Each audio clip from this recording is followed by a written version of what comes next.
kita membahas bagian dari komponen-komponen pendidikan, kita harus mengetahui apa itu komponen dan apa itu komponen pendidikan. Komponen merupakan bagian atau unsur penyusun yang membentuk suatu kesatuan, sistem, atau keseluruhan yang lebih besar dan sempurna.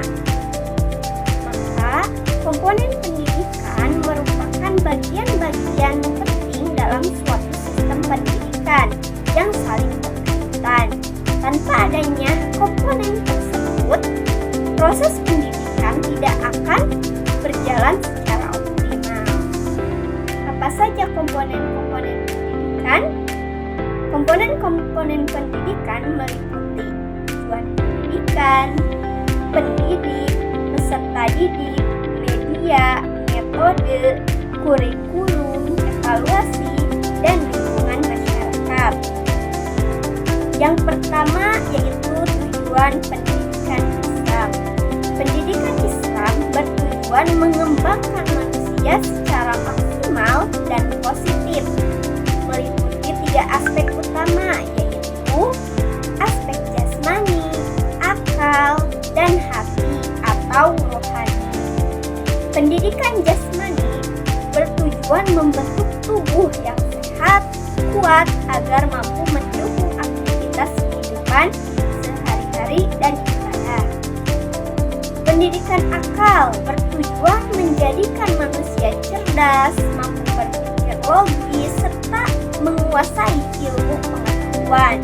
Sedangkan pendidikan hati yaitu atau rohani bertujuan menumbuhkan iman, akhlak mulia, dan kedekatan kepada Allah Subhanahu wa Ta'ala.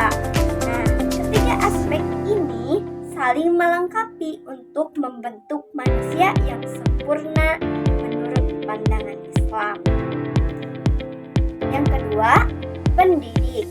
Pendidik dalam pendidikan Islam adalah semua pihak yang bertanggung jawab terhadap perkembangan peserta didik, baik secara kognitif, afektif, maupun psikomotorik sesuai dengan nilai-nilai Islam.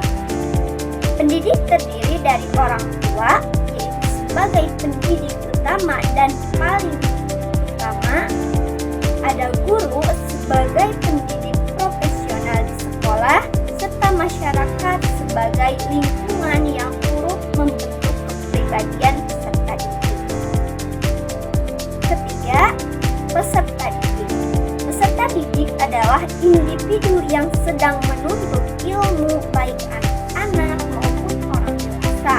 Nah, dalam pendidikan Islam, peserta didik tidak hanya sebagai objek pendidikan, tetapi juga sebagai subjek yang aktif dalam proses pelajaran.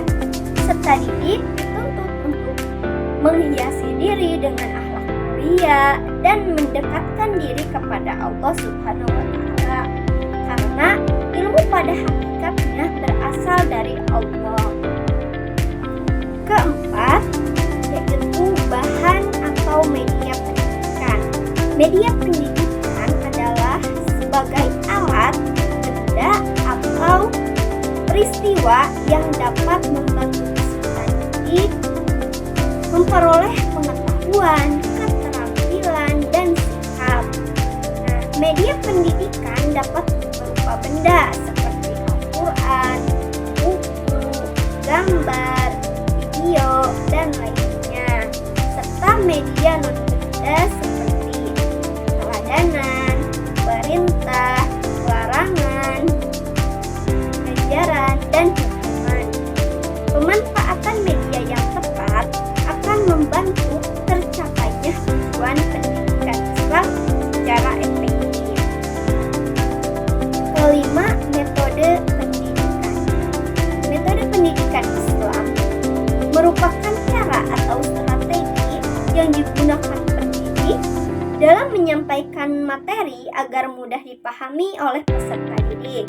Metode tersebut antara lain ada dialog, kisah Quran, keteladanan, pembiasaan, serta targhib dan tarhib. Metode yang tepat akan menciptakan suasana belajar yang efektif dan bermakna.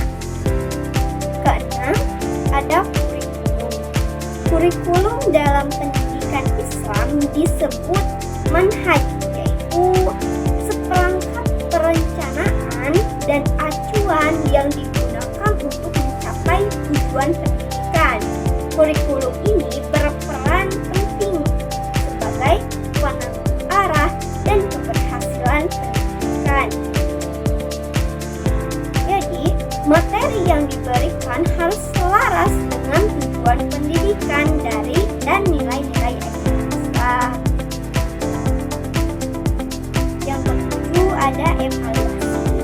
Evaluasi merupakan proses penilaian yang dilakukan secara sistematis dan terencana untuk mengukur keberhasilan proses pendidikan Islam. Melalui evaluasi, pendidik dapat mengetahui sejauh mana tujuan pendidikan telah tercapai.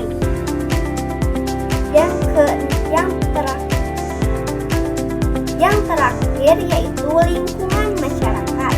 Lingkungan masyarakat merupakan komponen penting dalam pendidikan Islam. Manusia pada hakikatnya adalah makhluk sosial yang tidak dapat hidup sendiri, sehingga interaksi dalam masyarakat sangat mempengaruhi proses pendidikan. Lingkungan masyarakat menjadi tempat peserta didik belajar bersosialisasi, berkomunikasi, serta memahami nilai dan norma yang berlaku. Masyarakat turut bertanggung jawab dalam membentuk kepribadian dan akhlak peserta didik. Lingkungan yang baik akan menanamkan nilai-nilai positif, sedangkan lingkungan yang kurang baik dapat memberi pengaruh negatif.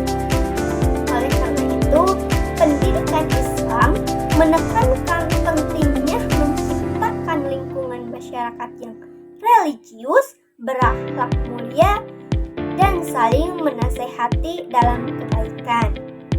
Dengan dukungan lingkungan masyarakat yang kondusif, tujuan pendidikan Islam untuk membentuk suatu manusia yang beriman, berilmu, dan berakhlak mulia dapat tercapai secara optimal.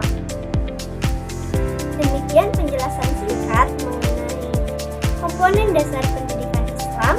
Semoga materi ini dapat bermanfaat dan menambah pemahaman kita semua. Wassalamualaikum warahmatullahi wabarakatuh.